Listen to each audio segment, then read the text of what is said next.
వాక్యాన్ని మనం వింటాం. మరి సాక్ష్యం కొరకు, వర్తమానం కొరకు ప్రార్థన చేసుకుంటాం. వివేక్ ప్రార్థన చేస్తాడు. వచ్చి ప్రార్థన చేసుకుందాం.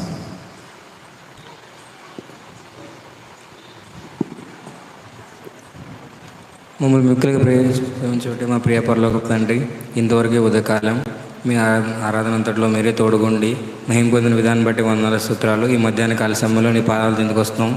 ఇంతవరకు పాడిన పాటల ద్వారా మీరే మహిమ పొందారని అనిపిస్తున్నాం. ప్రభావ మీరే జ్ఞాపకం చేసుకోండి. అలాగే ఇప్పుడు వాక్యంలో కూడా మీరే తోడుకోండి. మాతో మాట్లాడి మేము ఏ విధంగా పరీక్షను సక్కదించుకోవాలో మీరు జ్ఞాపకం చేసి కృప చూపి సహాయం చేయమని యేసునామములో ప్రార్థించి వేడుకుంటున్నాం తండ్రి. సమయంలో సోన్ రాజు అన్న సాక్ష్యం చెప్తారు. ఎవరి కాలంలో మరి ఎలాగా ఆయన తప్పిపోయి లోకంలో మరి నష్టపోయి లారీ ఫీల్డ్లో జీవితాన్ని ఎంతో నష్టపరుచుకొని తిరిగి అదే లారీలో దేవుడు ఆయన్ని సంధించి మరి దేవుని సేవకై మరి దీన్ని వాడుకుంటున్నారు. మంచి సహకారిగా తమిళ మరి అన్న సాక్ష్యము వర్తమానం వింటాం.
దేవునికి స్తోత్రములు. చేరి వచ్చిన యవనస్తులకి ప్రభు నామన అందరికీ వందనాలు. అందరూ బాగున్నారా? ఇంటికి సిద్ధంగా ఉన్నారా? పిల్లలు మాట్లాడతలేదు కానీ పెద్దలు మాత్రం హుషారుగా ఉన్నారు. క్రైస్తవ జీవితం సౌభాగ్య జీవితం. ఇంకా ప్రభు పిల్లలకు ఎంతో ఆనందం. చూడండి, ఇక్కడ ఇంకా బయట తిరుగుతున్నట్టున్నారు పిల్లలు. ఉన్నారా మన బ్యాచ్? పట్టుకురా, పోలే తీసుకురా. అక్కడక్కడ తిరిగే వాళ్ళు కూడా లోపలికి రావాలి. వంటశాలలో పనిచేసే వాళ్ళు ఇటు అటు తిరగకూడదు. కొంచెంసేపు చాలా స్ట్రిక్ట్గా ఉండాలి. మంచిదేనా? సరే, మంచిది అన్న. టైం చాలా స్పీడ్గా లాగించాలి. మనం స్పీడ్గా వినటానికి ప్రయత్నం చేయండి. ఫోన్ల మీద మనసు పెట్టొద్దు, ఇళ్ళ మీద అంతకన్నా పెట్టొద్దు. ఈయన ఎప్పుడు ఆపుతాడరా అని చెప్పి అనుకోవద్దు. మీరంతా చాలా శ్రద్ధగా ఉండాలి. దేవుని యొక్క నామ మహిమార్థమే మరి చెప్తున్నాను. ఎందుకంటే ఈ దినాల్లో ఎక్కువగా 2011, 12 సంవత్సరాల్లో ఒక దర్శనం వచ్చింది నాకు. బాగా ప్రార్థన చేసి అలసిపోయి మందిరంలో రాత్రంతా కూడా ఆలోచన వచ్చి రాత్రంతా ప్రార్థన చేస్తాను. నేను చూస్తున్నానని మీరు చూడొద్దట్టు. మీరు లాంకి చూడాలా.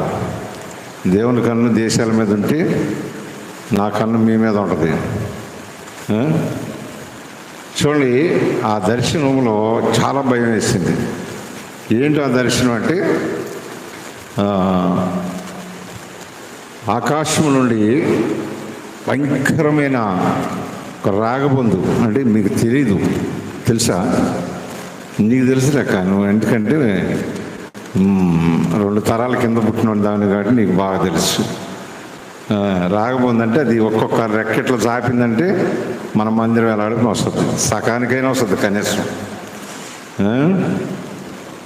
అక్క ఏనండి, అలాంటి రాగబొందు అంటే మా చిన్నప్పుడు బాగా చూసేవాళ్ళం మేము వాటిని. అవసరమైతే దరిదాపుగా ఒక 70-80 కేజీలు మనిషిని కూడా ఎత్తుకెళ్ళిపోతాయి, అంత ఇదిగా ఉంటాయి అన్నమాట. ఇంకా మీరు పిల్లలు మీరు ఎత్తుకెళ్తాం పెద్ద లెక్కం కదా వాటికి. అది రావటం ఆకాశం నుండి అలా నదిలోకి వెళ్ళటం ఇంత అంత, అంటే 5 కేజీల నుంచి 15 కేజీల లోపు చేపలను తీసుకుని వెళ్ళిపోతాం. నాకు తెల్లవాళ్ళు ఇదే జరుగుతుంది. మధ్యరాత్రి కాడ ఎప్పుడు 2:30-3 గంటల దాకా చేసి పడుకున్నాను. ఆ పడుకున్న ప్లేస్లోని ఎమ్మటే స్టార్ట్ అయింది మందిరంలోనే. అదే దర్శనం అయిపోయిన తర్వాత మీరు నమ్మండి, 4 రోజుల దాకా నేను అన్నం తినలా. కారణం ఏంటంటే నన్ను ఇప్పుడు ఎత్తుకుపోద్దని భయం. నాకేం భయం, లోపల దేవుడు ఉన్నాను, మీరు పోతే మాకండి. ఎందుకు చెబుతున్నానంటే ఇది దర్శనం. మనం గాఢ నిద్రలో ఉండేటప్పుడు వచ్చేది కళ. అయితే తర్వాత ఆ 4 రోజులు కూడా ఆకలి అనిపించలేదు. నా పిల్లలు ఏమైపోతారని నాకు భయం పుట్టింది. ఆ 4 రోజులు ఉపవాస ప్రార్థన చేసి అసలు ఈ దర్శనం యొక్క విధానం ఏంటి, దర్శనం అసలు ఎందుకు వచ్చింది, మీరు ఎందుకు అనుమతించారు, నాకే ఎందుకు చూపించారు, ఇట్లని అడిగే దేవుణ్ణి. అప్పుడు ఆ దర్శనం యొక్క విలువ చూపించింది ఏంటంటే, నా ప్రార్థన అయిపోయింది. అదే వారంలో మన మందిరానికి 2వ వీధిలో ఒక యవనస్తుడు ఆత్మహత్య చేసుకుని చచ్చిపోయాడు కొండూరులో. వెళ్ళాను, చూశాను, చాలాసేపు ఏడ్చాను. అక్కడ ఏడ్చిన సుఖమైన ప్రార్థన చేసి వాళ్ళ ధైర్యం చెప్పి వచ్చేసాను. అప్పుడు మళ్ళీ వచ్చి మందిరంలోకి వచ్చి ప్రార్థన చేస్తుంటే, నీకు రాత్రి చూపించిన దర్శనం అదే. కనుకనే రానున్న దినాల్లో పెద్ద వయసు కలిగిన వాళ్ళ దగ్గరికి రాదు, కానీ అపవాది చిన్న వాళ్ళని తీసుకుపోతుంది, జాగ్రత్తగా ప్రార్థన చేయి అని అన్నాడు. ఎందుకు చెబుతున్నా అంటే, మా చిన్న వయసులో మా ఊర్లో ఆర్సిఎం చర్చి, సిఎస్ఐ చర్చి, ఈ 2 ఉండేవి. నాకే చర్చి అంటే మా ఊరు మధ్యలో సాయిబాబు గుడి. సినిమాకి వెళ్ళి వచ్చినా అక్కడ పడుకునేవాడిని, పనికి వెళ్ళి వచ్చినా అక్కడికే ఉండేవాడిని, ఎక్కడికి వెళ్ళి వచ్చినా అక్కడే ఉండేవాడిని ఎక్కువ టైం. కారణం ఏంటంటే అంత భయంకరమైన కరువు అనుభవించాం. ఈ వారంలో 4-5 రోజులు వాళ్ళు ఊరు మొత్తానికి భోజనాలు పెట్టేవాళ్ళు. వాళ్ళు ఒకటే మైండ్లో చేశారు, మా పిల్లలకి, మా బ్యాచ్ 10 మంది ఉంది. ఈ 10 మంది ఎక్కడికి వెళ్ళాలంటే అక్కడికి వెళ్ళిపోయేవాడు. ఏం చేయాలంటే అది చేసేసేవాడు.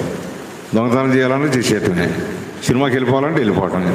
వెళ్ళామంటే ఒకే సినిమా 5 ఆటలు చూసేవాడు. అంటే చెప్పేవాళ్ళు లేక. చూడండి, మళ్ళా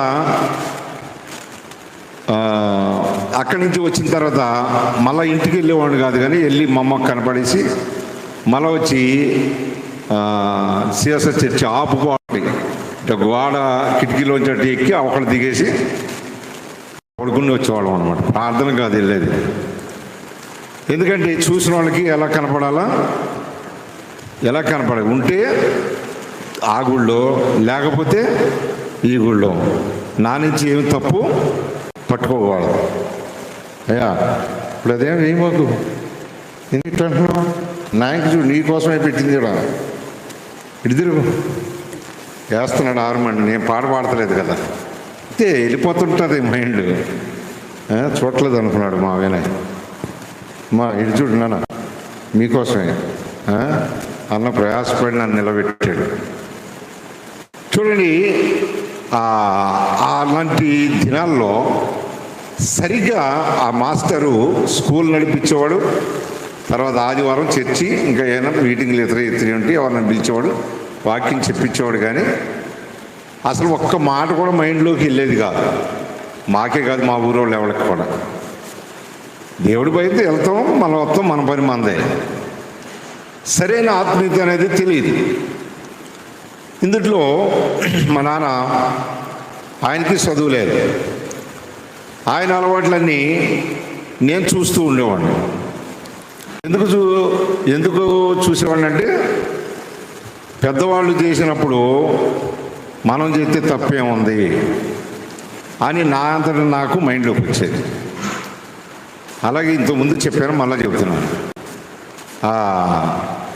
చిన్న దీపం బుడ్డి దగ్గరికి వెళ్ళి బిడి వెలిగించుకురమ్మని చెప్తే ఎంతసేపు ముట్టించినా కానీ అది ఎలగటలేదు. పక్కన దడి పక్కన మా బావగారు ఉన్నాడు, బంధువులు అంటే మా ఊరైనే. ఆయన ఏమన్నా, ఆయన చూసాడు అదే టైం నా తిప్పలు పడుతుంటే చూసి, అట్లా కాదు రాజు, దీపం దగ్గర పెట్టి లాగు అన్నాడు. బీడీని నా నోట్లో పెట్టుకుని దీపం దగ్గర పెట్టి లాగు వెలుగుద్దాను, అంటుకుంటుంది అన్నాడు. చూడ, అప్పుడు మంచి ఐడియా ఇచ్చాడు కదా. ఐడియా ఇచ్చాడా లేదా? ఇంకే కంటిన్యూ అవ్వాలి కదా, నేను అవ్వాలా? సరే, మా నాన్నకు తెలవక సన్నదే తాగుతున్నాడని నేను చేలోకి వెళ్ళి ఇంతలా చుట్టుకున్నా. నేను మా బాబారి ఇద్దరు కలిసి పోటీ పడి తాగాం. ఆ పగలు వెళ్ళాం చేలోకి. మా చేలలో పక్కమైన పొగతోట వేసాడు. మంచి తయారైపోయిన ఆకులు తీసుకుని రేలాకులో చుట్టుకుని గప్పును తాగాం. తాగడం తెలుసు, ఇంటికి ఎప్పుడు వచ్చింది తెలవదు మాకు. తాగిన కొంతసేపటికి ఆ చేలోనే పడుకుని పోయాం ఇద్దరం. అంటే తెక్కొచ్చేసి మా కళ్ళు తిరిగిపోయి ఏం జరుగుతుందో తెలవక అట్టాగే పడిపోయాం. ఎండంతా మా మీద వెళ్ళిపోయింది. సాయంత్రం ఎవరో చూసి పలానా వాళ్ళని ఎద్దుల బండి వేసుకొచ్చి ఆ ఎడ్ల బండి మీద వేసుకుని వచ్చారు మమ్మల్ని. అంటే పెద్దవాళ్ళు అంటారు, చెప్పేవాళ్ళు లేక చెడిపోయారు. ఇప్పుడు చెప్పేవాళ్ళు ఉంటే ఏమవుతుంది? ఇప్పుడు ఏమవుతుంది? ఉన్నారా ఇక్కడే? చెప్పేవాళ్ళు ఉంటే ఏంటి అలావు చెప్పేది. చూడండి, ఆ వయసులో ఇలా చెప్పేవాళ్ళు ఉంటే ఆ వయసులోనే పాస్టర్ గారు అయిపోయేవాడిని ఏమనేమో. తర్వాత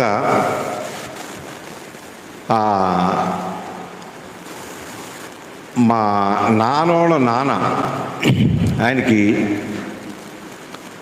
మా ఊరు ఎక్కువ వచ్చేవాడు. ఆయనది ఏలూరు దగ్గర కేశవరెడ్డిపాలెం మా నాన్న వాళ్ళది సొంత ఊరు. మా అమ్మదేమో జంక్షన్ దగ్గర నూజివీడు రోడ్లో కొత్తపల్లి. ప్రతి సంవత్సరం యాసకాలం మా ఇంటికి వచ్చేవాడు. 3-4 నెలలు ఉండేవాడు. ఎందుకంటే మా ఊర్లో కళ్ళు బాగుంటుందని ఇక్కడ తాగటానికి వచ్చేవాడు ఆయన. మా తాత తాగుతుంటే నేనేం చేయాలి చెప్పమ్మా, చెప్పు. శ్రీ చెప్పట్లా, మీరేదో చెప్తే ఎందామని మేము వస్తే నన్ను అడిగితే నేనేం చెప్పను అన్నట్టు చూస్తుంది. పెద్దలు చేసే అలవాట్లు. మా తాత అన్నాడు, ఏం కాదురా, కొంచెం తాగి నాకు ఇవ్వాలన్నాడు. ఎత్తితే దిగుద్దా బుడ్డి, 2 లీటర్లు తాగేసి నేనే. తాగటం తెలుసు, ఆయన మంచం కాడ పడిపోయాడు. ఇలాంటి పరిస్థితుల్లో నుంచి వచ్చినోండి నేను. అంటే ఈ అలవాట్లు ఎట్లా వచ్చినాయంటే, పెద్దవాళ్ళు ఏది చేస్తారో పిల్లవాళ్ళు అదే నేర్చుకుంటారు. అలాంటి స్థితిలో ఉన్నవాడిని నేను. చెప్పేవాళ్ళు లేరు, ఖండించేవాళ్ళు లేరు. మళ్ళీ అప్పుడు మా చిన్నప్పుడు అదేది మిఠాయి కిళ్ళి బాగా ఫేమస్. అది ఎంత రూపాయిగా 10 రూపాయిగా కట్టించేవాడు. 4-5 పట్టుకొచ్చుకునేవాడు. ఇది తాగటం, అది నోట్లో పెట్టుకోవడం. మా అమ్మ వచ్చి నోరు వాసన చూస్తే ఏ వాసన వస్తుంది? మంచివాడే కదా. మా అబ్బాయి అసలు తాగలేదు. నలుగురు అన్నదమ్ములు, 2 అక్క చెల్లెలు. ఆరుగురిలో 5 కంటే నేనే గొప్పవాడిని, కానీ నేనే దుర్మార్గుడిని. ఎందుకంటే వాళ్ళకి రాల అలవాటు నాకు వచ్చింది. కానీ గొప్పతనం ఏంటంటే కంటిన్యూ అవ్వాల. అది కొద్దిగా రుచి చూడటం వదిలిపెట్టి అలాంటి పరిస్థితిలో మునిగి తేలుతూ ఉన్న నా దినాల్లో ఒక రోజున మా అమ్మ ఏదో మాట అనరాని మాటని మళ్ళీ నన్ను క్షమాపణ అడిగింది. క్షమాపణ నాకేం తెలుసు.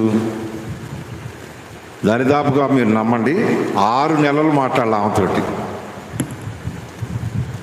6 నెలలు మాట్లాడాలి. అంత పౌరుషం. మళ్ళీ ఎందుకు ₹1 తెచ్చేది లేదు, మళ్ళీ పౌరుషం ఎక్కువ నాకు.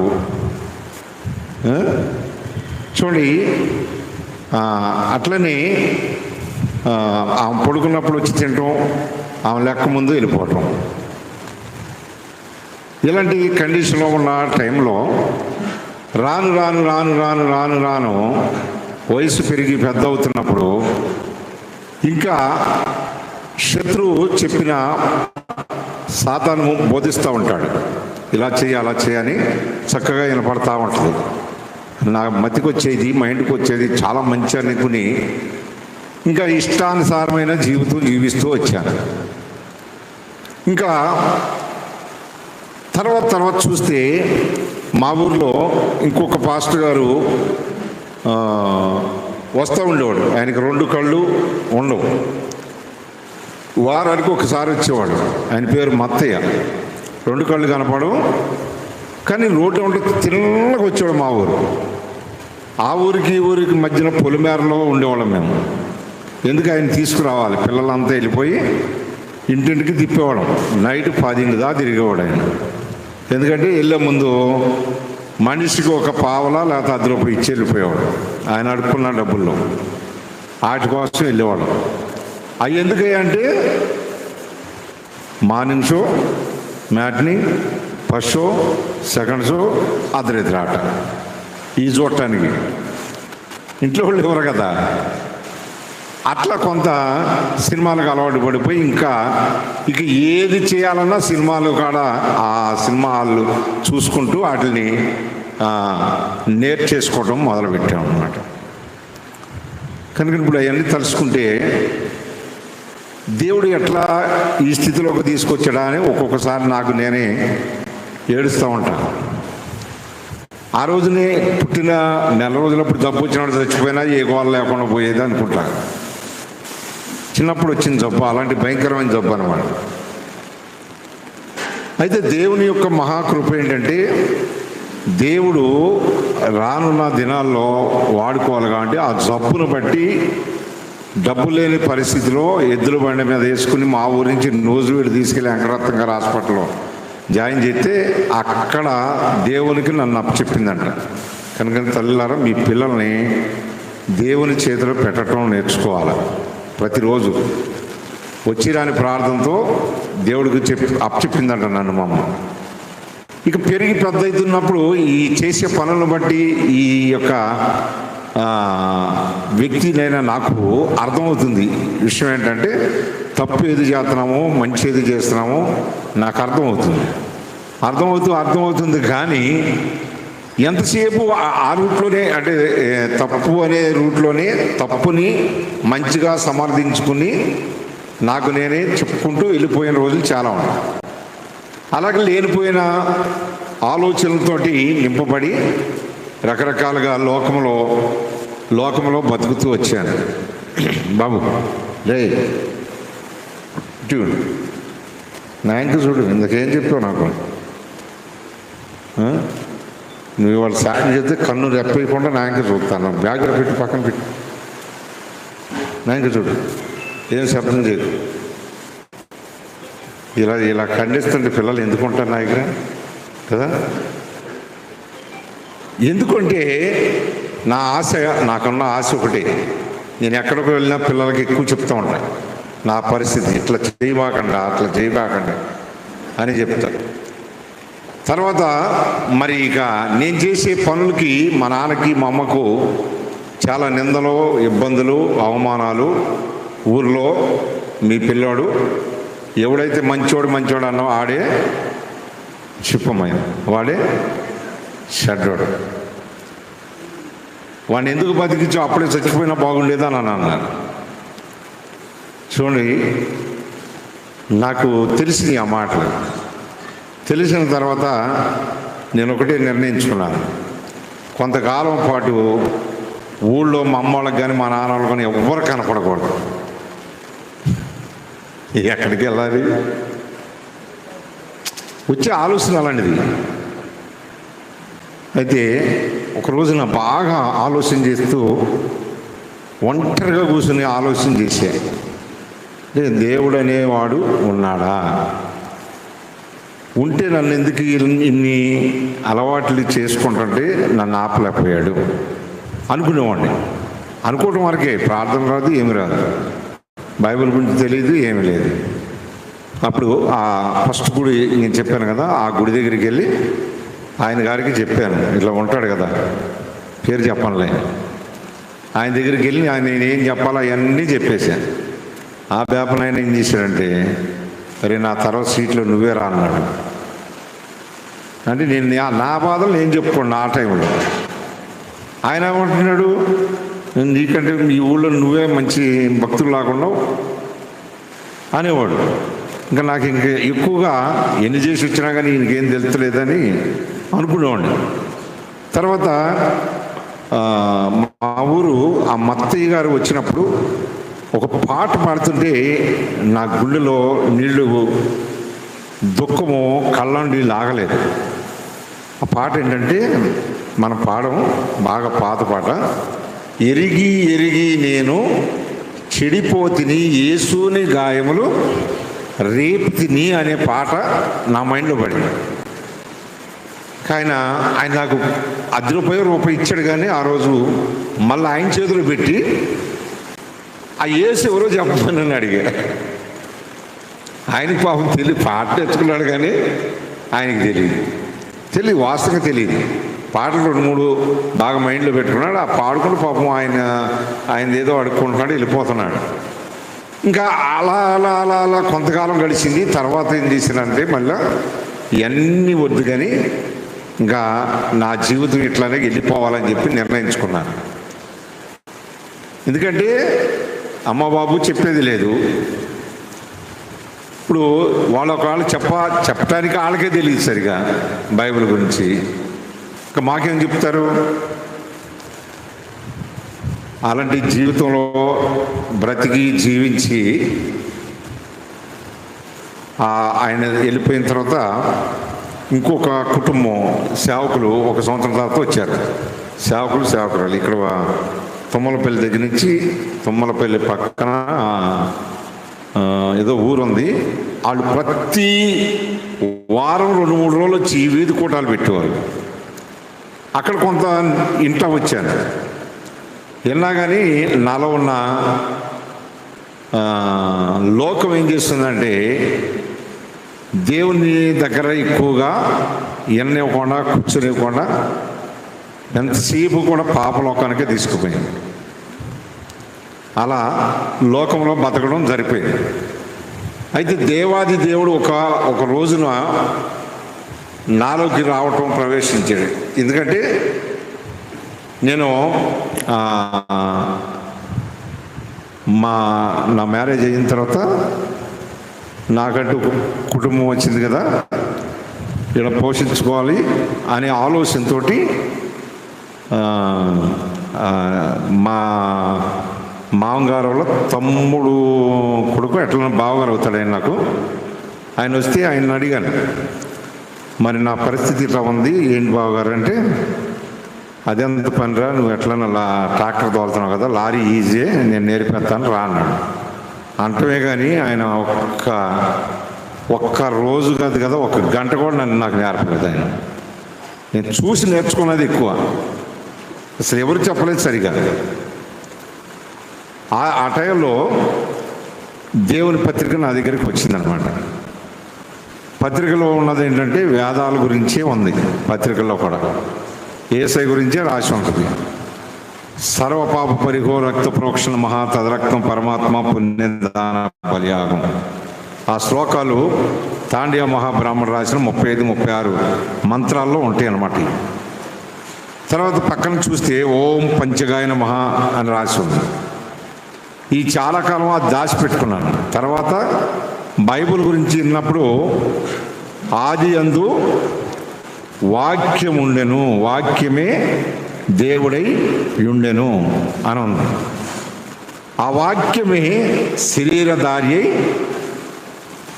మన దగ్గరకు వచ్చి మనల్ని వెలిగించింది. చూడండి, ఎందుకంటే పెళ్ళయింది, పిల్లలు పుట్టారు, కానీ మారుమంచు లేదు, దేవుడి నుంచి తెలియదు. దేవుడే స్వయంగా నాకు బోధించాడు. అట్లని దేవుడే చూడండి, నాకు దేవుడే మాకు చెప్పినప్పుడు మారుతామని అనమాకండి. ముందుగా మమ్మల్ని ఎందుకు పట్టుకున్నాడని మీకు చెప్పాడు. మాకు అప్పుడు చెప్పేవాళ్ళు లేరు. దేవుడు ఇచ్చిన ఆలోచన ప్రకారం నడిచాను, దేవుడు మార్చుకున్నాడు. కనుకని ఆ దర్శనము ఇప్పుడు కూడా నేను దాని కొరకే ప్రార్థన చేస్తుంటాను. శత్రువు ఏం చేస్తుంది? అపవాది లేనిపోయిన అలవాట్లకు తీసుకెళ్తూ పిల్లల్ని ఈ లోకంలోంచి దాడులు చేసి అనేక విధాలుగా చంపిస్తుంది. కనుకని దేవుని పిల్లలమైన మనం, దేవాది దేవుడు ప్రభువైన యేసుక్రీస్తు వారు మనందరినీ చూస్తున్నాడు కదా. ఆయన పేరేంటి? చూస్తున్న దేవుడు. కనుకని అపవాది యొక్క చేతిలో పడకోకుండా దేవుడే మనల్ని, మన పిల్లల్ని కాపాడులాగా ఈ దినాల్లో భారభరితంగా వాక్యం చెప్పేవాళ్ళు వచ్చారు, ప్రార్థన చేసేవాళ్ళం ఉన్నాం. అయినప్పటికీ కూడా ఏం జరుగుతుంది? శత్రువు చేసే పనులు చేస్తూనే ఉంటున్నాడు. కనుకనే దేవుని పిల్లలమైన మనం నా నిజస్థితి చూసుకుంటే ఆ రీతిగా లోకంలోకి వెళ్ళిపోవటం జరిగింది. అది ఎవరి ద్వారా అట్లా జరిగింది? పెద్దల ద్వారా, పిల్లల ద్వారానా? ఎవరి ద్వారా జరిగింది? నేను అట్లా వెళ్ళిపోవడానికి ఎవరు కారణం అయ్యారు? అర్థమైందా నేను చెప్పింది? అర్థమైందా లేదా? చూడండి, అందుకని ఇప్పుడు దేవుని యొక్క వాక్యము చాలా దగ్గరగా ఉంది, మనకి రాకడ కూడా దగ్గరగానే ఉంది. కనుకనే వాక్యాన్ని ఎక్కువగా పిల్లలు చదవాలి. లోకం వైపు చూడకూడదు కదా. కానీ లోకం ఏం చేసిందంటే, మన దగ్గరకి అరిచేతిలోకి వచ్చేసింది. మీరు లోకంలోకి రావద్దురా, నేనే మీ దగ్గరికి వస్తానని ఏం చేసింది? మన చేతిలోకి వచ్చేసింది కదా. ఓపెన్ చేస్తే చూడండి, మన ఆ టైంలో లేవు అలాంటివి. ఈ టైంలో ఎంత దగ్గరికి వచ్చేసిందంటే అంత దగ్గరికి వచ్చింది. ఈ టైంలో యవనస్తులు అయినా మీరు దేవునికి ప్రార్థన ఎక్కువగా చెయ్యాలి. ఎంత ఎక్కువగా ప్రార్థన చేస్తారో అంతగా దేవునిలో మీరు నిలబడతారు. ఎంత ఎక్కువగా దేవునికి వేరుగా ఉంటారో అంత ఎక్కువగా లోకానికి దగ్గరవుతారు. కానీ ఒక మాట చదవండి, వాక్యంలోంచి ఒక మాట మనం చదువుతాం.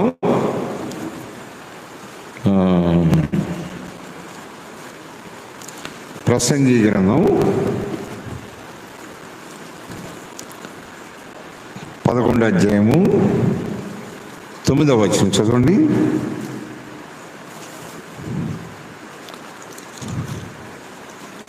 ప్రసంగి గ్రంథం 11వ అధ్యాయం 9వ వచనం చదవండి. యవ్వనుడా, నీ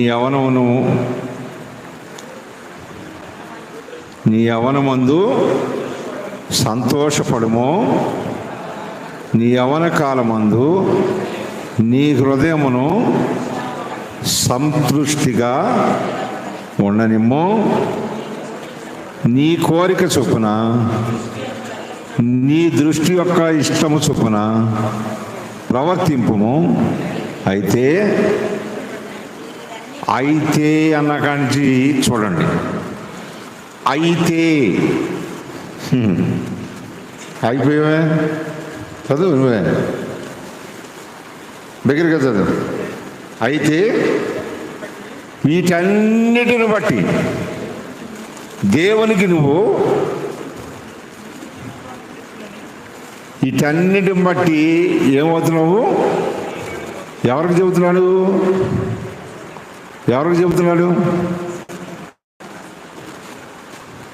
చెప్పాలి. యవనస్తులు దేవుని చేతిలో ఎలాంటి వారన్నా? బలవంతులు అన్నా కదా? వాళ్ళకే చెబుతున్నాడు, మాకు కాదు.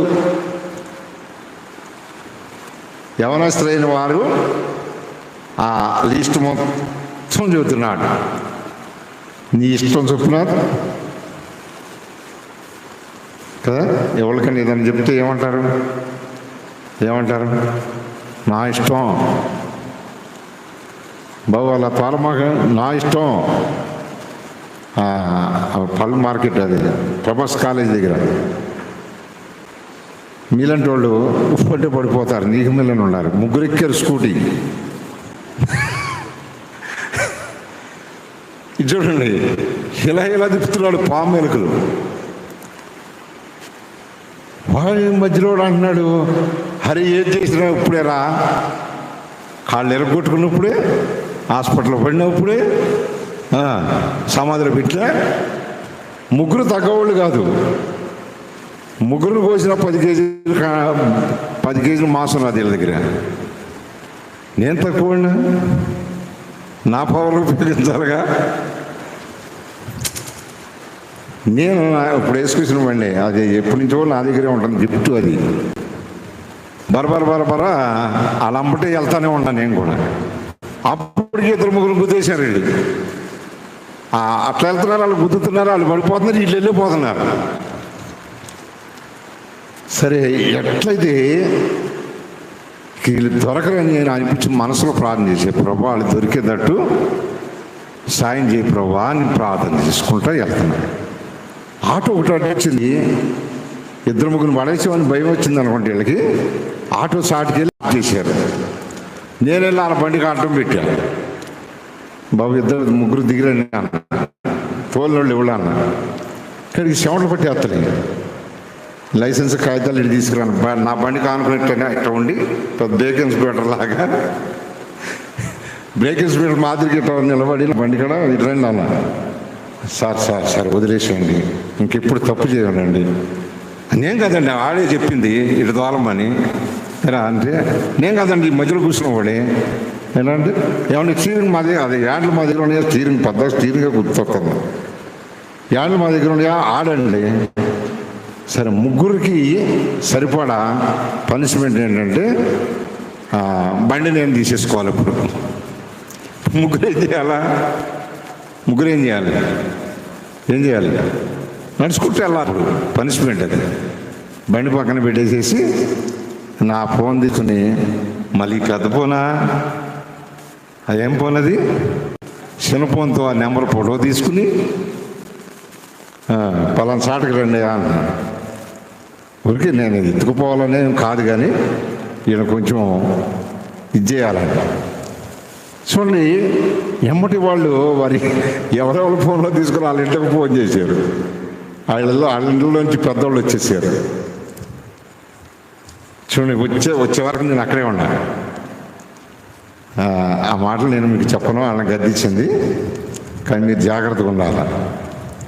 దేవుని యొక్క భయభక్తులు ఉంటే ఆయుష్, ఆరోగ్యం అన్ని విధాలుగా దేవుడు మిమ్మల్ని హెచ్చిస్తాడు.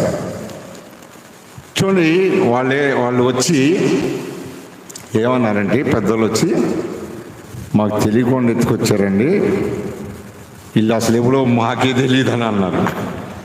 మా పిల్లడు బండి తెచ్చి పెట్టడమే తెలుసు, అది కూరగాయలు ఇచ్చొచ్చేలో బండి వెళ్ళిపోయిందండి అన్నాడు. చూసారా, వీళ్ళు ఏరో వాళ్ళ బండి మళ్ళీ తెచ్చింది. చూడండి ఎంత భయంకరమైన రీతిగా తయారు. ఎక్కడో కాదు, విజయవాడలోనే. మీరు విజయవాడలో ఉన్నారుగా. చూడండి ఇక్కడ ఏమంటున్నాడంటే, నీ కోరిక చొప్పున, ఒకసారి చదువున్నానా, యవనుడా నీ యవనమందు సంతృప్తిగా ఉండనిమ్ము, నీ కోరిక చొప్పునను నీ దృష్టి యొక్క ఇష్టము చొప్పునను ప్రవర్తింపుము. అయితే వీటన్నిటిని బట్టి దేవుడు నిన్ను తీర్పులోనికి తెచ్చునని జ్ఞాపకం ఉంచుకో. బైబిల్ ఏముంది? మనం మాట్లాడే ప్రతి మాటను కూడా దేవుడు ఏం చేస్తాడంట? తీర్పులో తెస్తాడు, అడుగుతాడు. అడిగినప్పుడు లెక్క చెప్పే కంటే ఇప్పుడే మిమ్మల్ని మీరు ఏం చేసుకోవాలా? దేవునికి ఏం చేయాలి? సమర్పించుకోవాలి. దేవుని దగ్గర మేము అలాంటి స్థితిలో మేము ఎదగకూడదు. నీ యొక్క తీర్పులోకి మేము నిలబడకూడదు. అందుకే కొరింథీ పత్రికలో ఏమంటాడు? ప్రతి మనిషి తనను తానే చేసుకోవాలంట, పరీక్షించుకోవాలి. చూడండి, ఇక్కడ ప్రతిదానికి లెక్క చెప్పాల్సిన బాధ్యత ఉంది. చూడండి, యెషయా గ్రంథం దానికి ముందు తిమోతి పత్రిక 4వ అధ్యాయము, 1 తిమోతి 4వ అధ్యాయము 11వ వచనం. 1 తిమోతి 4:11. నీ యవ్వనమును బట్టి ఎవ్వడును నిన్ను తృణీకరింపనీయకుము, కానీ దేంట్లోనూ మాటలోను, ప్రవర్తనలోను, ప్రేమలోను, విశ్వాసంలోను, ముఖ్యమైనది ఏంటిది? పవిత్రత. విశ్వాసములోను విశ్వాసులకు చెప్పండి, మన ప్రవర్తన ఎలా కనపడాలంటే పక్క పిల్లలకు ఎలా కనపడాలి?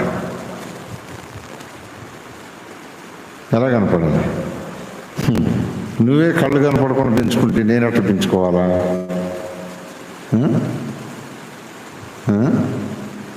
చూడండి, ఒకప్పుడు మేము కూడా అంతే. మా అన్నయ్య వాళ్ళ ప్యాంటు ఒక్కొక్క కాళ్ళు ఒక్కొక్కటి దూరిపోయేవాళ్ళం. అంత బెలపాటు. ఎన్టీ రామారావు ఎచ్చు అన్నమాట అది. మరి ఇప్పుడు ఎవరు అట్లా మాకు నీకు తెలియని మాట్లాడుతున్నాను ఇందాక. వాళ్ళకి తెలుసు, తర్వాత అడుగు. ఇప్పుడు ఎవరు ఉండాలి అట్లా పెంచేవాళ్ళు ఉన్నారు, వాళ్ళకి తెలుసు వాళ్ళకి. కానీ వాళ్ళ పరువు తీయకూడదని నేను ఊరుకుంటున్నాను.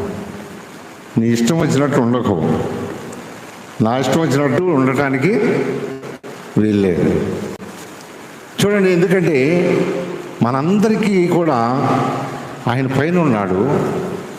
పౌలు గారు చెప్తున్నాడు తిమోతితోటి, నువ్వు జాగ్రత్తగా ఉండాలి అబ్బాయి అంటున్నాడు. జాగ్రత్త లేకపోతే 5 రూపాయలు కోడిగుడ్డు కొంటే ఎంత జాగ్రత్తగా తీసుకొస్తాం ఇంటికి? షాప్ కూడా తీసుకున్నామా అంతేనా?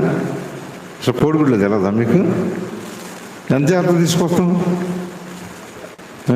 తెచ్చి వండి తినేటప్పుడు లేదా బాధ? మరి మన ఆత్మీయ జీవితం అనేది ఇక్కడ నుంచి కూడా ఏం చేయాలి?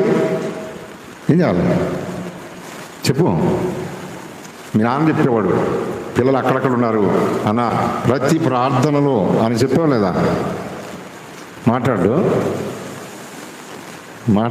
మీ నాన్న. మా పిల్లలు అక్కడక్కడ ఉన్నారు, లోకానికి చూడకుండా, పడకుండా, శత్రువాళ్ళని వాడుకోకుండా ప్రార్థన చేయండి అన్నా అని అడిగేవాడు పెద్ద అక్కడ. కారణం ఏంటంటే ఇప్పుడు ఆ టైంలో మా నాన్న అడిగాడా? చెప్పలేదు. మా నాన్నకి తెలియదు ప్రార్థన అంటే ఏంటో. మేము దానిలా, మీరు దానిలా, ఎదురుకొచ్చిన వాళ్ళు చెప్పండి, ఎవరు దానిలా? మీరా మేమా? ఎందుకని? మీ అమ్మ నాన్నలు అడగకపోయినా సేవకులుగా మేము చూస్తున్నాం కాబట్టి మీ కొరకు ప్రార్థన చేయాల్సిన బాధ్యత మాకుంది, వాక్యం చెప్పాల్సిన బాధ్యత మాకుంది. అందుకని నీ ఇష్టానుసారంగా ఈ లోకంలో బ్రతకటానికి వీల్లేదు అంటున్నాడు. ప్రతిదానికి లెక్క చెప్పాల్సినప్పుడు ప్రతిదానికి మనం ఏం చేయాలి? దేవుని దగ్గర ఏం చేయాలి? మీరు ప్రార్థన చేయాలి. చిన్నదానికి కూడా ప్రార్థన చేయాలి. అలా సెంటర్కి వెళ్ళి రావాలన్నా ప్రార్థన చేయాలి. వెళ్ళి వచ్చినా కూడా ఇది నేర్చుకోవాలి. ఎందుకంటే మా పిల్లలు స్కూల్కి వెళ్తాం మొదలుపెట్టిన కానించి చిన్న బైబిల్, కొత్త నిబంధన బైబిల్ అలవాటు చేసేది అక్క. 3 బ్యాగుల్లో పెట్టేది. మళ్ళా అదే అలవాటు ఈరోజు వరకు అనుకుంది. ఎటు వెళ్ళినా సరే సంకల పెట్టి వెళ్ళిపోతారు. ఎందుకంటే మనం దూరంగా ఉండొచ్చు కానీ పెద్దవాళ్ళం దేవుడి దగ్గరగా ఉంటాడు. కారణం ఏంటంటే ఏదో ఒక టైంలో దేవుడు ఆ వాక్యాన్ని చదివేదడు చేస్తాడు అనేది నేను చెప్తున్నా మీకు. ఇక్కడ అన్నా కదా, ఎన్ని జాగ్రత్తలు చెబుతున్నాడు తిమోతికి. ఒకసారి గుర్తున్నా సిస్టర్స్ చదవండి. ఏమంటున్నాడు? దేంట్లో ఉండాలి? 4:11. 1 తిమోతి 4:11.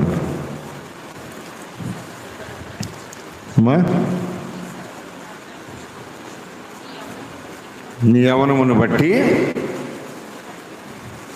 కొంచెం దగ్గరికి చదవండి. మీరే చదవండి, బాగా చదువుతున్నాం. తృణీకరింపనీయకుము కానీ మాటలోను, ప్రవర్తనలోను, ప్రేమలోను, విశ్వాసములోను, కన్నిటికంటే ముఖ్యంగా నువ్వు పవిత్రంగా ఉండాలి. ఇప్పుడు ఇందాక ఇక్కడ నిలబడి మీ ముగ్గురు నిలబడి పాటలు పాడుతున్నా నాకు చాలా సంతోషం వేసింది. ఎందుకంటే అన్న నిలబెట్టాడు. ఎందుకు? ఆయన బాధ ఏంటంటే ఇంతకు ఎలాగోలాగా మిమ్మల్ని ఏం చేయాలనుకున్నాడు? సాక్ష్యం ఒకటే చెప్పు అన్నాడు ఆయన. పైకి వచ్చాక అన్నాడు సాక్ష్యం వాక్యం 2 చెప్పు చేయన్నాడు. చూడండి, దేవుని పిల్లలమైన మనం ప్రతిరోజు కూడా నిన్ను నువ్వు ఏం చేసుకోవాలా? పవిత్రపరచుకోవాలి. లేకపోతే లోకం లాగేస్తుంది. కరెంటు కంటే ఫాస్ట్, పెవికిక్ కంటే స్పీడు కదా. పెవికిక్ కంటే ఒకసారి అక్కడ కొట్లు షాప్లో దొరుకుతుంది 5 రూపాయలు తెచ్చి ఇట్లా ఏళ్ళ మధ్యన వేసుకోండి. ఒక్కొక్క సెకండ్లో ఏమైతే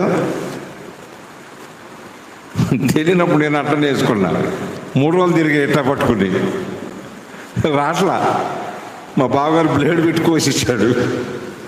అంత గట్టిగా ఉంటుంది లోకం. దీనికి ఎంత ఉంటే ఇంకా అపవాది ఎంత గట్టివాడు తెలుసా? గట్టివాడు కాబట్టి దేవుని సింహాసనం కోరాడు. ఏమన్నాడండి?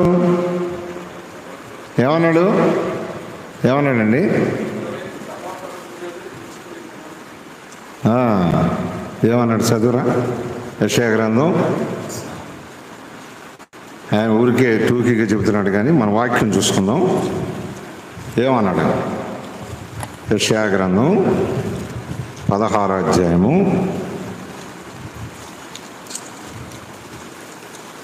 మాట గుర్తు 11వ అధ్యాయము చూడండి. 14వ అధ్యాయం 14వ అధ్యాయము 12వ వచనం. తేజో నక్షత్రమా, ఏకో చుక్క, నీవెట్లా ఆకాశం నుండి పడితివి, జనములను పడగొట్టిన నీవు నేలమట్టి వరకు ఎట్లా నరకబడితివి. నేను ఆకాశమునకు ఎక్కిపోయేదను, దేవుని నక్షత్రములకు పైగా నా సింహాసనమును హెచ్చించెదను.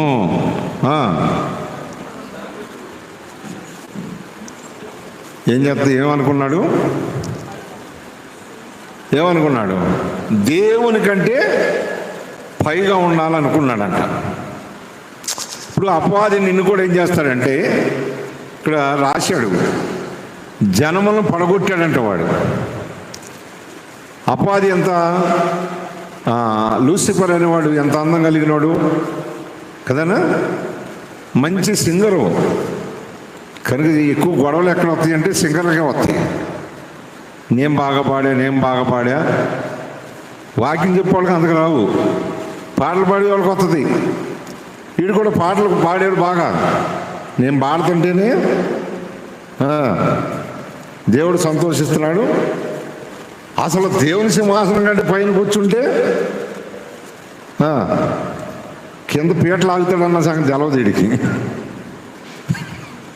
కదా. సరే హెచ్చించుకో, చూస్తాను ఈ సంగతి అన్నాడు. కనుకని అప్పుడే అక్కడ స్టార్ట్ అయింది యుద్ధం.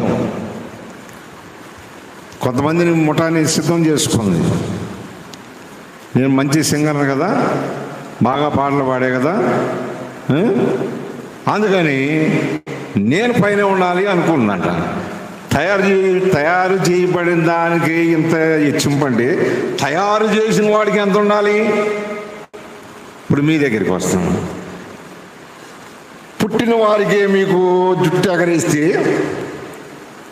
నాకంటే ఎక్కువ ఎవరు ఉండాలని కాళ్ళు ఎగరేస్తే, మరి కన్నవాళ్ళకి ఎంత ఉండాలి కదా. రాయలసీమలో ఒక భాష ఉంది, ఆడికి 30 ఏళ్ళు వచ్చినా ఏమంటారంటే 30 ఏళ్ళు వచ్చినట్టు సరిగ్గా పనికాళ్ళు. అయ్యా 4 రూపాయలు తీసుకురారా అని వాళ్ళ అమ్మ అడిగితే, మా అమ్మాయిని ఇచ్చిందట్టే కాబట్టి ఇవన్నీ చర్యలన్నీ చూశా. నువ్వెందుకు పుట్టించుకున్నావు అని, పుట్టించుకుంటే చచ్చేదాకా పెడతారా పెద్దోళ్ళు? వాడు అంటున్నాను, బుద్ధి లేనివాడ. 30 ఏళ్ళు సిగ్గుకుంటారా కొంచెమన్నా? ఇప్పుడు అంటాం కదా, అప్పుడే అన్నా మనకు బంధువే. వాడినని కూడా బయట వాళ్ళు కూడా ఇదే అంటున్నారు, ఆడపిల్లలు కూడా ఇదే అంటున్నారు. తెల్లాళ్ళకి తీతే భజన ఎప్పుడు వరకు పెడతారు? ఎప్పుడు వరకు పెడతారు నీకు? ట్రైనింగ్ అయ్యి నీకు జాబ్ వచ్చేదాకానమ్మా, దేవుడు వచ్చితే చెబుతా. నీకు జాబ్ వచ్చి నీకు పెట్టదు మీ అమ్మ, నువ్వే తేవాలా, మీ అమ్మకి ఇవ్వాలి. ఏ శ్రీ నీ పేరు మర్చిపోతున్నాం పద్దాకా, చెప్పు. నీ పేరు నువ్వు చెప్పడానికి బాధపడితే ఎట్టా? నాకు గుర్తుంది కానీ నీతో చెప్పించాలని నా ఆశ. ఈ అవినాశ్రీ 4 ఏళ్ళు ఒక సంవత్సరం అయిపోయిందాక, 1 అయిపోయిందా, ఇంక 3 ఉన్నాయా, 3 4 అప్పుడు వరకు పెడుతుంది మీ అమ్మ. మీకు కూడా అంతే, మీరు కూడా అంతే. తర్వాత కూడా పెడతారనుకోవద్దు, అర్థమైందా? ఇప్పుడు వీడు అదే చేశాడు. దేవుని కంటే పైన ఉంటా. ఎవరండి పైన ఉండేది? దేవుడు ఏమన్నాడు? ఆకాశము, చెప్పండి, భూమి. మరి ఇంత పెద్ద దేవుడికి ఎదురు తిరిగితే ఉంటుందా?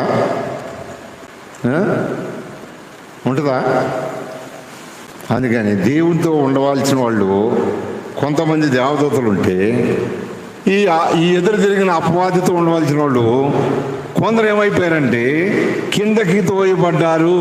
అంతటా అక్కడ యుద్ధము జరిగాను పరలోకంలో.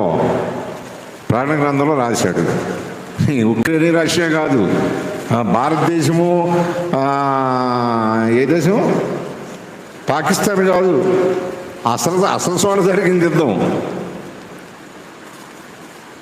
దేవునితో ఉండే దేవదూతలు వచ్చి ఒక్కసారికి నెట్టెత్తి ఎక్కడ పడ్డారు? అక్కడ రాశాడు కదా, తన పతనానికి అదే ఆ గర్వమే తోయబడతానికి కారణం అయ్యాడు. ఇప్పుడు అలాగే చెప్పి చెప్పి చెప్పి చెప్పి ఏం చేస్తారు మీ అమ్మలు? చెప్పి చెప్పి ఏం చేస్తారు? మా నాన్న అనేవాడు, అంటే పల్లెటూరు భాష వేరుగా ఉంటుంది, మీరు పట్టణం వాళ్ళు కాబట్టి ఊరికి చెప్తున్నాను. మా అమ్మతో అంతా ఒకరోజు నేను వీళ్ళు పిల్లలు మన మాట వింటలేదు కానీ వీళ్ళు దినం చేయాలనేవాడు. దినం అంటే మరి నువ్వు వస్తుంది మీకు భోజనాలకు వెళ్దామని చూస్తున్నారా అండి. మమ్మల్ని పిలిచేవాడు ప్రతిరోజు ఇదే డైలాగు. ఎవడు మాటలు పడితే అండి వీడు దినం చేసేయి అనేవాడు. మీకు అర్థమవుతుంది చెప్తా. అంటే దినం అంటే ఏంటంటే పెళ్లి చేసేయి. పెళ్ళి 2 పెళ్ళిళ్ళు జరిగాయి మా ఊళ్ళో. ఇంకా ఫస్ట్ పెళ్ళి ఏంటాక ఏమన్నా ఇంతవారు కర్ర. సెకండ్ పెళ్ళి ఏంటి? జీవితాంతరం ఉండే పెళ్ళి. కనుక మీకు ఆ 2 పెళ్ళిళ్ళు ఫస్ట్ పెళ్ళి జరగకుండా చక్కగా ఉన్నారు కాబట్టి దేవునికి ఎలా ఉండాలి? మీరు అందుబాటులో ఉండండి, దేవునికి దగ్గరగా ఉండండి. ప్రార్థన నేను చెప్తున్నానండి, బైబిల్ ఎక్కువ చదవండి. బైబిల్ చదివి బాగా హృదయంలో వాక్యంతో నింపబడండి. ప్రార్థనా శక్తి నీకు ఎంత ఓపిక ఉందో, ఎంత ఓపిక ఉందో అంత ఓపిక ఏం చేయాలా? పడుకునేటప్పుడు ఏం చేయాలి? జతిన్ ఏం చేయాలి? అది మేము 2-2:30కు వచ్చాం. అప్పటి వరకు పాపం వీళ్ళు సెక్యూరిటీ గార్డు లాగా అందరూ మేలుకుని ఉన్నారు. ఇలా ఐక్యత ఇంకా బాగుంది. ప్రార్థన చేస్తున్నారు అనుకున్నాం, ఒకసారి కుట్టబడి ఉన్నారు. మళ్ళీ ఏం చేస్తున్నారు? చాలా సంతోషం. మందిరంలో పాపం హుషారుగా ఏదో వాళ్ళు అన్న వస్తున్నానని ఫోన్ చేసాడేమో, నాకైతే తెలీదు. నేను మోరియాకి వెళ్దామని నాకు అక్కడ స్టార్టింగ్లో చెప్పారు. ఇక్కడికి వచ్చాకేమో శివను పోదాంలో అని అన్నాడు. ఇక్కడికి వచ్చి అక్క నేను బండి వేసుకుని వెళ్ళిపోయాను. నేను ఇక్కడే పడుకో అన్నాడు కానీ నేను ఇద్దరం ఉన్నామని అక్కను పంపించేసి రేపు పొద్దున వస్తానని వెళ్ళిపోయాను.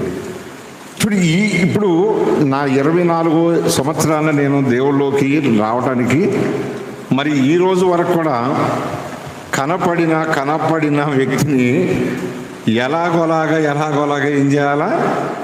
దేవునికి అంటుకట్టాలి. 24 సంవత్సరంలోనే నేను సువార్త చేయడం నేర్చుకున్నాను. ఎవరు నేర్పింది కాదు, దేవునికి దగ్గరలో ఉన్నాం, దేవుడు నేర్పించారు. ఇతరులకి చెప్పడానికి కూడా దేవుడు, మీరు ఒక్కొక్కరు చూడండి, మీరు ఒక్కొక్కరు తీసుకురాగలిగితే ఎంతమంది వస్తారు? నీ లిస్ట్లో ఒకరు. నీ పేరేంది? కృప, ఆయన లిస్టులో ఒకడు. నీ పేరేంటి? వినయ్. నీ పేరేంటి?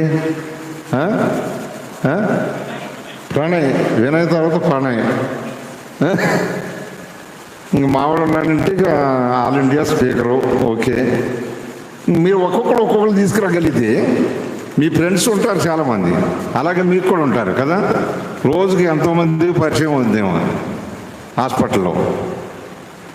మీరు ఫస్ట్ దేవుని దగ్గర నేర్చుకోవాలా, సెకండ్ వాళ్ళకి చెప్పడం నేర్చుకోవాలి. అది మన బాధ్యత. తప్పదురా బాబు, అంకుల్ చెప్పాడు నేను చేయకపోతే ఏమొస్తుందో అని అనుకోబాకండి. ప్రార్థన చేసుకోవాలా. మీరు పరిశుద్ధతలో బలపడాలి, దేవునికి పని చేయాలి. జనాల్ని అపవాది ఏం చేస్తున్నాడంటే వాడు పడగొడుతున్నాడు. అది కూడా ఎవరి మీద దృష్టి ఎక్కువ పెట్టాడు ఇప్పుడు అంటే యవనస్తుల మీద ఎక్కువగా. అందుకే చెప్పాడు పవిత్రతలో జాగ్రత్తగా ఉండు. మీరు కూడా బైబిల్ చదువుతూ ప్రార్థనలు చేస్తారా లేదా తల్లులు చూసుకోవాల్సిన బాధ్యత మీకు ఉంది. చూడండి, నేను ఎక్కడికి వెళ్ళినా ఏ టైం అయినా ఇంటికి ఫోన్ చేసి మరీ అడుగుతా మా అబ్బాయిని, బైబిల్ చదివావా? చదివా. ఏం చదివావు? ఎన్ని అధ్యాయాలు చదివావు? ఎంత అర్ధరాత్రి కూడా ఫోన్ చేసినా ఒక్క రింగ్లో తీస్తాడు ఫోన్ నాకు. కారణం ఏంటంటే వాళ్ళకు పెట్టి ప్రశ్నలంటే పెడతా ఉంటారు. తర్వాత ఏమన్నా అనుకోండి, నాకు సంబంధం ఏమంటారు. ఇవాళ మనం వేసిన బీజమే రేపు పొద్దున మేము వెళ్ళిపోవచ్చు దేవుని దగ్గరికి. కానీ మిమ్మల్ని దేవుడు ఏం చేస్తాడు? ప్రణాళిక చెప్పు, ఏం చేస్తాడు? మిమ్మల్ని మీరు పరిశుద్ధపరచుకుంటే దేవుడు ఏం చేస్తాడు? అన్ని ఉద్యోగాల కంటే ఈ ఉద్యోగం చాలా గొప్పదయ్యా. సత్యవాళ్ళు కూడా రిటైర్మెంట్ ఇచ్చేవాడు లేడు. లేక ఉన్నాడా? నేను లెగలేనంటే కుర్చీలో గురించి చెప్పు అంటాడు. ఆ లెగలేనయా దేవా అంటే పడుకునేనా చెప్పు అంటాడు. స్పీకర్ పెట్టుకుని ఆ మైకులోనే చెప్పు, వాళ్ళు వింటారు అంటాడు. రిటైర్మెంట్ ఉందా? చచ్చిపోయినాకే రిటైర్మెంటు. మీరు వచ్చి బయట పారేయటం, భోజనాలు పెట్టడం, ఆధారం కూడిక మీ ఇష్టం, ఏ కూడికలను పెట్టుకోవచ్చు. ఇంకా లేవు కదా. చాలా గొప్ప పరిచర్య ఏదైనా ఉందంటే, ఉద్యోగం ఉందంటే ఇదే. పెడతాడు అనపోతే కొడతాడు కూడా. ఏకంగా బిర్యానీలు పెడతాడు అనుకో, మాకండి బిర్యానీలు బైకులు కూడా తగులుతాయి. ఒకే ఒక మాట చెప్పి ముగిచేనా? సరిపోయింది టైము, ఆపేనా? ఒక మాట చూడండి, మీ కొరకే. ఏం మాట అంటే యెషయా గ్రంథం, సామెతల గ్రంథం ఒక్కసారి చూడండి. 23 అధ్యాయం 25 వచనం. సామెతల గ్రంథం 23, 25 త్వరగా చూడండి. 3:30 గంటలకు మిమ్మల్ని వదిలేసేమన్నారు అన్న, నేను ఇంకెళ్ళిపోతాను ఉంటున్నాను. 23 అధ్యాయం 25 వచనం సామెతలు చదువున్నాను అమ్మా గట్టిగా. నీ తల్లిదండ్రులను నీవు సంతోష పెట్టవలెను, నిన్ను కనిన తల్లిని.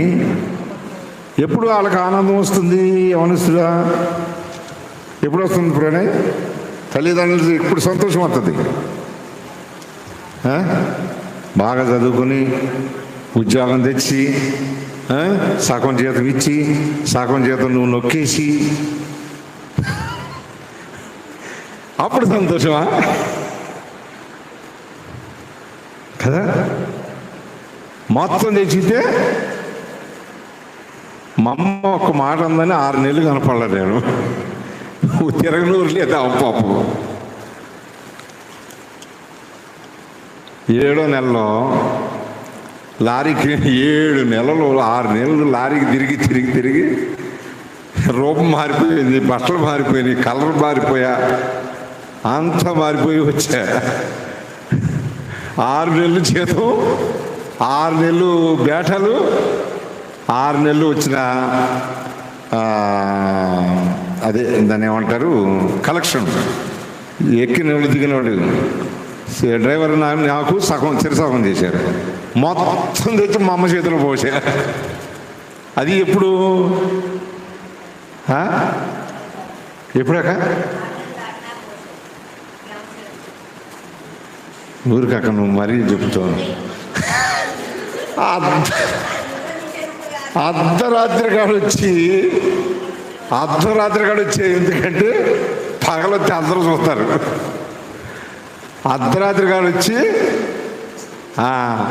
ఆమె పడుకుని ఉంటే ఆమె ఒళ్ళో కూర్చుని డబ్బులన్నీ ఆమె ఒళ్ళో పోసే. కావాలంటే ఇక్కడే ఉంది, అడగొచ్చు మీరు. మొన్నే తిట్టింది నన్ను. 100 ఏళ్ళు వచ్చిన రేపు కళ్ళజోడు పెట్టుకోలేదు, నీకు ఎన్ని సంవత్సరాలు, నీకు అసలు విశ్వాసం లేదు, ప్రార్థన లేదు నీ దగ్గర. పాస్టర్ గారు అయ్యావు కానీ ఏం అనలేకపోతున్నాను. ప్రార్థన ఉంటే నీకు కళ్ళు బాగా కనపడతాయిగా. నాకు 100 ఏళ్ళు వచ్చిందని నాకే కళ్ళజోడు లేదు, నీకు ఎత్తుకుగా అందమన్నా. ఎంత సిగ్గుపడాలంటాం. అప్పుడు సంతోషించింది. 6 నెలలకి 6 నెలల తర్వాత 7 నెలలు వచ్చాడు మా అబ్బాయి అని. ఏం చేసిందంటే మీకు తెలియదు కానీ మా అమ్మ శుభ్రంగా దాచుకుంది. మా నాన్న వత్త ఆయనకి ఎవరు చెప్పారు కానీ చేలోంచి వత్త పచ్చి తాటకం పట్టుకొచ్చాడు. అది పీస్ అయ్యేదాకా కొట్టాడు నన్ను. ఎందుకంటే వాస్తవం నాకు జరిగిన విషయం. చిన్నప్పుడు తొలలు తగులుతూనే ఉండవే. దేవుడి దయ వల్ల నొప్పి లేకుండా పోతుంది, ఏమి ఎముకలు కూడా ఇరగలేదు. కొట్టిన తప్ప కొట్టకుండా పసితాడకం ఎలాడుకుంది, పీస్ అయిపోయింది కొడుతుంటే. ఎవరు అడ్డొచ్చిన మా అన్నయ్య అడ్డొచ్చాడు. మా అన్నయ్య అడ్డొస్తే వెనకమాలగా చేతులు రెండు పట్టుకున్న పేడకుప్పలకి ఇసిరేసాడు ఆయన్ని. మిగతా మా తమ్ముడు, మా చెల్లి, మా అక్క అందరూ పారిపోయారు ఊరి మీదకి. ఎందుకు ఇంత కొట్టాడంటే 6 నెలలు ఎక్కడికి పోయావు, ఎన్ని డబ్బులు హవ చేసి ఎన్ని ఊళ్ళు తిరిగాం, ఎంతమంది దగ్గర చేతులు చూపించాం. ఎందుకు చేతులు చూపించు మూతులు నాక ఏం చేద్దాం. ఒక్క మాట అన్నందుకు కట్టుకున్న బట్టలతో పోయాను, డబ్బులతో వచ్చి ఆమెకి ఇచ్చే చాలా సంతోషం. అక్కడ చదివేది అదేనయ్యా, అక్కడ చెప్పింది కూడా. సీరియస్ చూస్తున్నావా, నీ తల్లిదండ్రులు ఏం చేయాలా, అనుమానాలు చెబుతున్నావు స్వస్థపరచని. ఏం చేయాలి, చదువయ్యా. ఏం పిల్లలు వీళ్ళు మళ్ళీ సురుకున్నారు వీళ్ళు. నీ తల్లిదండ్రులను సంతోషపెట్టుము, నిన్ను కనిన తల్లిని ఆనందపరచుము. అట్లా చేస్తే నాకేమీ లాభము అంటారు మీరు. ఎఫెసు పత్రిక 6వ అధ్యాయం ఇంటికి వెళ్ళిన చదువుకోండి. అక్కడ పిల్లల గురించి ఉంటుంది, పెద్దల గురించి ఉంటుంది. వాళ్ళు సంతోషపెడితేనంట మీకు దీర్ఘాయువు కలుగుతుందంట, సుఖ జీవితం ఉంటుంది, గడుపు సంవత్సరాలంతా కూడా మీకు అమ్మా అధికమవుతుందంట. లేకపోతే అలా చేయకపోతే ఏముండిపోతుందండి, అక్కడ 0 కదా. అందుకని దేవుణ్ణి 2 పెట్టుకోండి మీ మైండ్లో. ఒకటి, ఫస్ట్ దేవుణ్ణి సంతోషపెట్టాలి. మొన్న బెనజనం ఒక 2 మాటలు నేర్పాడు నాకు. First Jesus, second job. 2 రోజులు ఇదే నేర్చుకోలేదు నేను ఆయన దగ్గర. ఫస్ట్ ఎవరిని సంతోషపెట్టాలా, దేవుణ్ణి. సెకండ్ ఎవరిని సంతోషపెట్టాలా, ఎవరిని. అట్లా చేస్తే నీ ఊరోళ్ళకి, నీ బజార్ వాళ్ళకి, నీ ఫ్రెండ్స్కి, చూసిన నాలంటి వాళ్ళకి అందరికీ కూడా, మొత్తం అందరికీ, వీళ్ళందరికంటే ముఖ్యంగా పైన దేవునికి, దేవదూతలకు కూడా సంతోషమే. గ్రంథాన్ని అట్లా గౌరవిస్తున్నారు వీళ్ళు, ప్రార్థన ఎలా చేస్తున్నారు, దేవుడితో ఎలా ఉంటున్నారు అని. నీ నడవడం మారిపోతుంది, నీ మాట మారిపోద్ది, నీ ప్రార్థన మారిపోద్ది, నీ స్థితిగతి కూడా మార్చేస్తాడు దేవుడు. నేను చెప్పాను కదా, నైట్ 1 గంటకి నవత ట్రాన్స్పోర్ట్లో లారీ తోలి 1 గంట పడుకుంటే 4 గంటల కల్లా ఏదో బ్రాంచ్ టచ్ చేయాలి. ఈ మధ్యలో నువ్వు బైబిల్ చదువుకో, భోజనం చేయి, నిద్రైనా పో. మళ్ళీ నాకు తోలే క్లీనర్ కూడా ఇచ్చేవాడు కదా వాళ్ళు. నేను ఆ క్లీనర్ ఒక 2-3 రోజులు నేర్పి డ్రైవర్ చేశాను. ఆ ట్రాన్స్పోర్ట్లో 6 సంవత్సరాలు చేశాను. దరిదాపుగా 25 మందిని యవనస్తుల్ని డ్రైవర్లుగా చేశాను. 100 మంది తమిళనాడు కానీ, కర్ణాటక కానీ, కేరళ బార్డర్ కానీ, ఆంధ్రప్రదేశ్ కానీ, తెలంగాణ కానీ ఎంతోమందిని దేవునికి పట్టించాను. 24 ఏట నేను రక్షణ పడ్డాను. 60 ఏళ్ళు వచ్చినా కానీ రక్షణ పడతలే కొంతమంది కదా. అందుకని మీ గురించి చెబుతున్నాను ఎక్కువ. మీరు జాగ్రత్తగా ఉండండి. మీ ఫ్రెండ్స్కు ఈ టైంలో ఒక్క మాట చెప్పగలిగితే, వాడి మైండ్లో పడితే, అది నీ జీవితాంతం కూడా దేవుడికి అంకితం అవుతాడు. అలా చేస్తారా? దేవునికి అలా మాటిస్తారా? ఎందుకని మౌనంగా ఉన్నారు ఈ వయసులో? ఇంకే చేసుకుంటూ పోతే మీలాగా పాస్టర్లు అయిపోవాలి. ఇప్పుడు మేము అడగండి, దేవుడు ఎవరికి తలంతు ఇచ్చాడో అది ఆయనకే తెలుసు. మనం ప్రార్థన చేసుకుంటాం. ఒక మాట ఊరికే చదవండి. యెషయా గ్రంథం 40వ అధ్యాయము ఒక్క మాట 30వ వచనం. 40వ అధ్యాయం 30వ వచనం కూడా చదువుకుని మనం ప్రార్థన చేసి ముగించేసుకుందాం.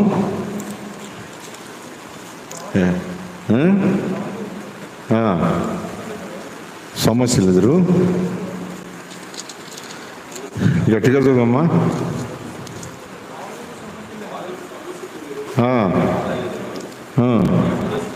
యవనస్తులు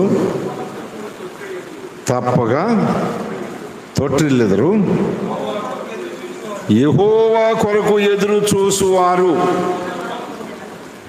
కదా, నీ అందరూ నువ్వు నిలబడాలంటే తొట్టి వెళ్ళిపోతావు.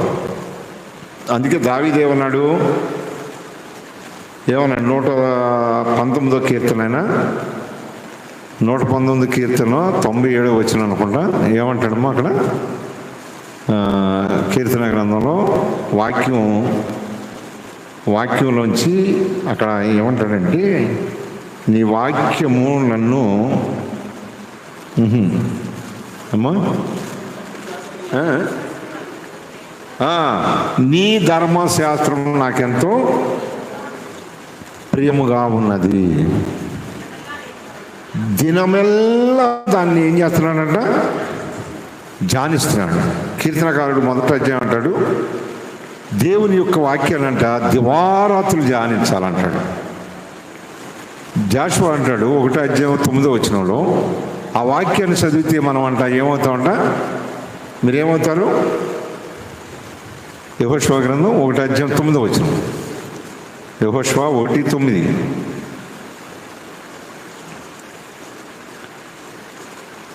దాన్ని చదివితే ఏంటి నీకు మేలు అన్నది చూపిస్తున్నాడు.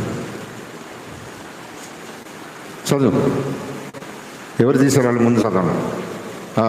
1వ అధ్యాయం 9వ వచనం, 8, 9 కూడా చదువు.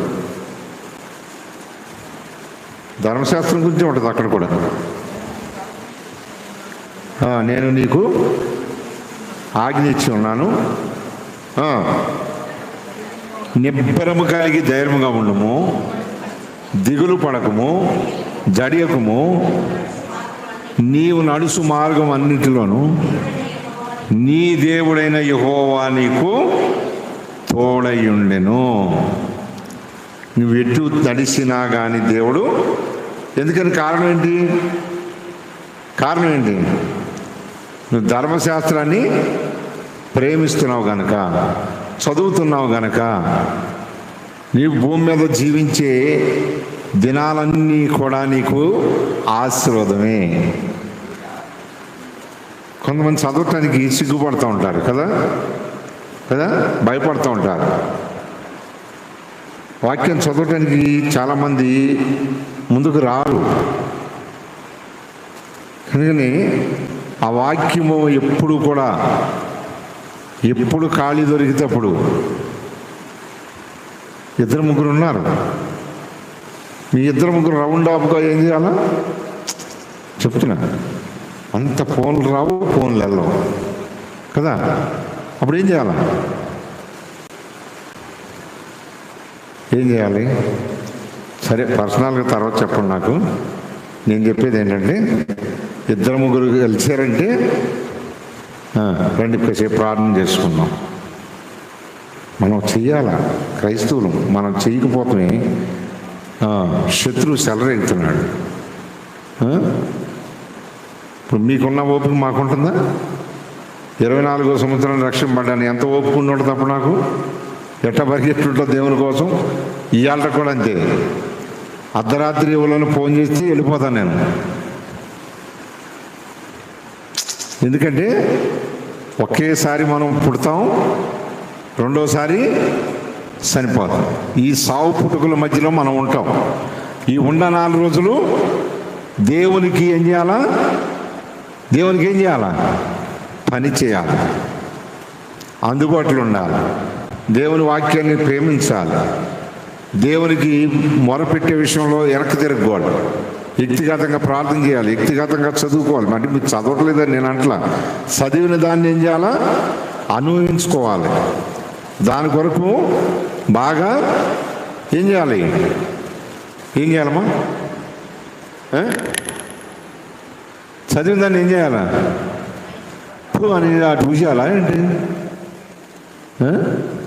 బాగా బాగా బాగా బాగా. ఎందుకంటే మీకు అర్థం కాకపోతే మేము ఇవాళ ఫోన్లు ఉండి అందుబాటులో సేవకులు ఉన్నారు. మీరు డైరీ చదువుకుని అర్థం కాని ఏమైనా ఉంటే మాలాంటి వాళ్ళు వచ్చి అడిగితే చెప్తాం కదా. అప్పుడు రానున్న దినాల్లో దేవుడు మీకు ఏది ఇవ్వాలో అది ఆయనకి తెలుసు కాబట్టి మంచి దీవెనలు మీకు ఇస్తాడు. ఇంతవరకు ఓపిక అయినందుకు మీకు అందరికీ వందనాలు. ప్రార్థన చేద్దాం. మోకరించగలిగిన వాళ్ళు మోకరించండి. దేవుని గ్రంథాన్ని సరిగా చదవటం లేకపోతే మిమ్మల్ని మీరు సరిచేసుకోండి, సమర్పించుకోండి, దేవునికి ప్రార్థన చేసుకోండి. అదే రీతిగా మిగిలిన టైంలో మీ ప్రార్థనలో నన్ను కూడా జ్ఞాపకం చేసుకోండి. ఎక్కువగా దేవునికి పని చేయాలని ప్రార్థన చేయండి. మనమంతా కలిసి దేవుని రాజ్యాన్ని కట్టాలి. ప్రార్థన వీరులుగా ఉండాలి. మిమ్మల్ని మీరు దేవునికి అప్పగించుకోండి. దేవుడే మిమ్మల్ని బలపరుస్తారు.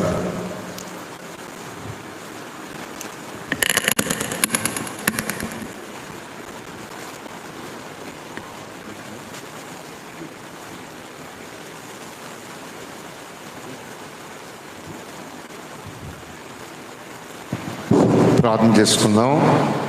యవనస్తులారా, యవన ప్రాయనుండా స్త్రీలారా, అందరము దేవుని పిల్లలమే.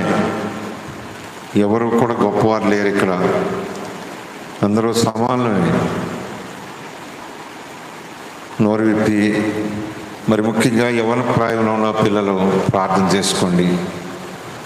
నేను నడిచే మార్గంలో ఉండయ్యా, నాకు ముందు వెనక ఉండు, నా నోటి నీ బోరగా వాడుకో అని ప్రార్థన చేసుకోండి. ప్రేమగల తండ్రి, నమ్మకమైన సృష్టికర్త దేవా, చెప్పబడిన మాటలు బిడ్డల హృదయాల్లో నీరు కట్టి ఫలింపచేయండి.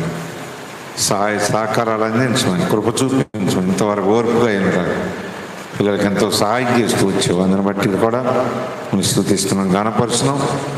దయగల మా తండ్రి, మరి మీరే బలపరచము. రాని పిల్లలతో మాట్లాడండి, లైవ్లో చూస్తున్న వారితో మాట్లాడండి, పెద్దవారు చిన్నవారు అందరితో మాట్లాడండి, సహాయం చేయండి. ఇంకా రక్షణ లేని పిల్లలు రక్షణ పడతానికి సహాయం చేయండి. దేవా, నీ విలువ తెలియని వారికి తెలియపరచండి. నాలాంటి జీవితం ప్రభా ఇలాంటి పిల్లలకు రాకుండా సహాయపడండి. ప్రభా మన నాయన మీ కార్యాలు నూతన పశ్చిమ తెచ్చుకోండి. గొప్ప దేవుడు, గొప్ప రాజు, గొప్ప నాయకుడు, యజమానుడు అయిన నీవు తండ్రి వాడుకున్నటకు అర్హమైన పాత్రగా ఈ లోకములో మమ్మల్ని పుట్టించామంటే ఏదో ఒక పని ఉంది ప్రభా. అటు రీతిగా మీరు వాడుకోండి, సహాయపడండి. చెప్పిన మాటలు బిడ్డల హృదయాల్లో నీరు కట్టి ఫలింపచేయండి. ఎవరు వేసుకోవట్లో సహాయపడండి.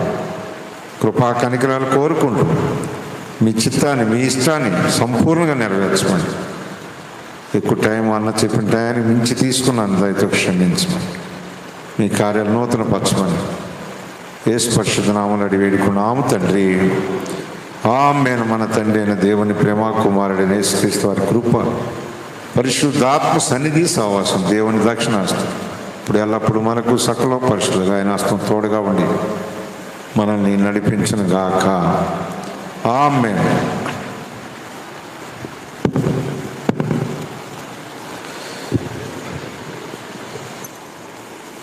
అందరికీ ప్రైజ్ లార్డ్.